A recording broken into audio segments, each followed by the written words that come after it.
Usisahau kusubscribe, like na kucomment. Mimi nafahamu kwamba shauri hili liko mahakamani na mahakama ni chombo muhimu sana. Mimi ushauri wangu kwenye hili kubwa zaidi ni ule uhuru wa mahakama na mahakama kusimama vile ambavyo inavyotakiwa katika nafasi yake. Kwa mfano, kumekuwa kuna mapingamizi mengi ambayo yanapelekea shauri lisiweze kuzungumzwa na likafika mwishoni. Hapa kuna nafasi ya mahakama. Mahakama ilipaswa kuangalia kama kuna haki za mtu zinakandamizwa, basi waweze kuchukua hatua ambayo inayotakiwa, wawe huru, kwa sababu kumekuwa na tatizo hilo kwenye mahakama zetu kwa muda mrefu, kwamba yani zimekuwa haziwezi kuona tatizo lililopo upande wa jamhuri na wakaweza kulitatua ile tatizo.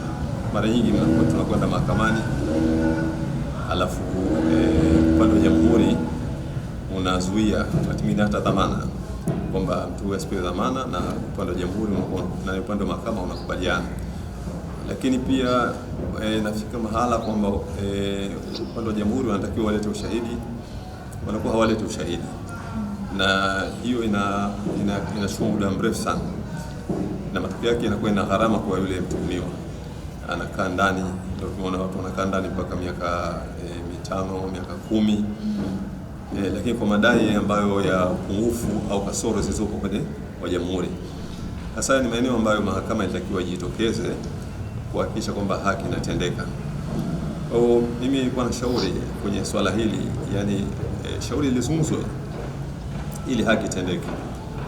Kama kuna itathibiti kwamba kuna makosa, basi hukumu itolewe, na kama hakuna makosa, basi mtu aweze kupewa haki yake ya kuwa huru. Mimi nilikuwa na ushauri wangu kwenye hili ulikuwa ni hilo. Otherwise kuna swala shinikizo. Swala shinikizo, swala la kijamii, na ni swala ambalo ni halali, mnaruhusiwa watu kufanya shinikizo. Ndio maana sheria inaruhusu wakati fulani kufanya maandamano kwa mujibu wa sheria, kupaza sauti, kutoa matamko mbalimbali. Hili ni jambo ambalo nalo pia linakubalika, na inaonekana kwa mara nyingi kwenye maeneo mengi tu au mataifa mengi limekuwa linasaidia kufanya watu wapate zile haki zao za msingi. Kwa hivyo watu kufanya shinikizo ni jambo linakubalika na ni jambo ambalo ni sawa sawa. Kwa mambo yote haya mawili, mimi nafikiri yanapaswa kuzingatiwa ili kupelekea kwamba haki itendeke kwa wale ambao wamekuwa wana matatizo ambayo wamekuwa wanatuhumiwa na mamlaka, akiwemo mwenyekiti wa Chama cha Demokrasia na Maendeleo,